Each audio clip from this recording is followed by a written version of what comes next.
मैं एक ब्रेक पे जाने से पहले तार खान साहब आपसे पूछना चाहूंगा, ये जो अभी खुर्रम दस्तगीर साहब ने बात की थी ये दहशतगर्दी के हवाले से, उन्होंने कहा कि अपीजमेंट की पॉलिसी रही।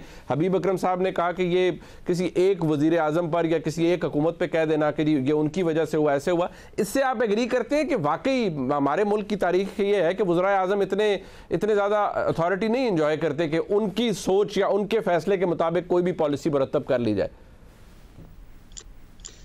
मेरी नज़र में फ़ैसला इमरान खान साहब का नहीं था।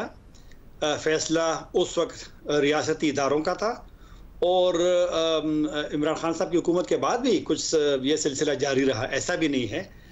क्योंकि जुलाई 6 को आखिरी नशिस्त हुई थी। यहाँ नई हुकूमत तो अप्रैल में बन गई थी, तो फिर जुलाई 6 को क्या ज़रूरत थी कि वहाँ पे आप लोग भेजते? तो लिहाजा फ़ैसला रियासती इदारों का था, एक फ़र्द का नहीं था।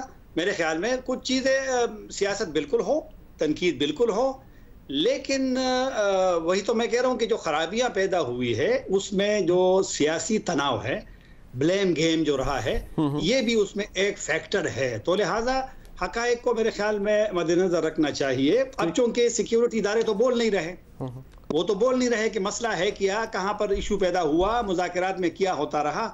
यही वजह है कि अब पॉलिटिकल लीडर्स बोलते हैं, सहाफ़ी बोलते हैं, लेकिन अंदर का तो किसी को नहीं पता ना कि हो क्या रहा था, मसला क्या, कहाँ पे रुक गया था, वजह क्या है। और क्या ये सिर्फ उस वक़्त की हुकूमत का, उस वक़्त के जो भी ज़िम्मेदारान थे उसका था, या अभी जो मौजूदा स्टेक, हाँ अभी फैसला हुआ है कि मुज़ाकरात नहीं करेंगे, बिल्कुल ठीक है, मुश्तरका नेशनल सिक्योरिटी कमेटी में मीटिंग हुई, लेकिन मेरे ख्याल में वो शायद दुरुस्त सोच नहीं है कि ये सिर्फ इमरान खान का था। मसले का हल तो आपने निकालना है ना, मसले का हल नहीं निकालना।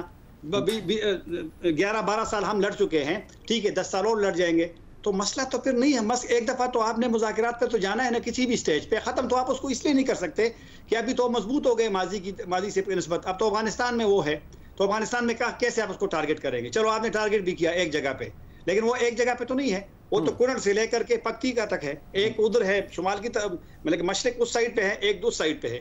तो लिहाजा मसला पेचीदा है और मेरे ख्याल में हर चीज़ को सियासी ना बनाया जाए। अगर कोई मनफी स्टेक, और मेरा तो ये ख्याल है, मैंने तो नेक्टा के साबिक सरबराह से पूछा, एहसान गनी साहब से, उसने कहा नेशनल सिक्योरिटी कमेटी में इमरान खान साहब को बुलाना चाहिए था, क्योंकि उनका भी ख्याल है कि इमरान खान साहब इस वक्त मनफी स्टेक होल्डर है, और तमाम स्टेक होल्डर को वो करना चाहिए, इकट्ठा करना चाहिए।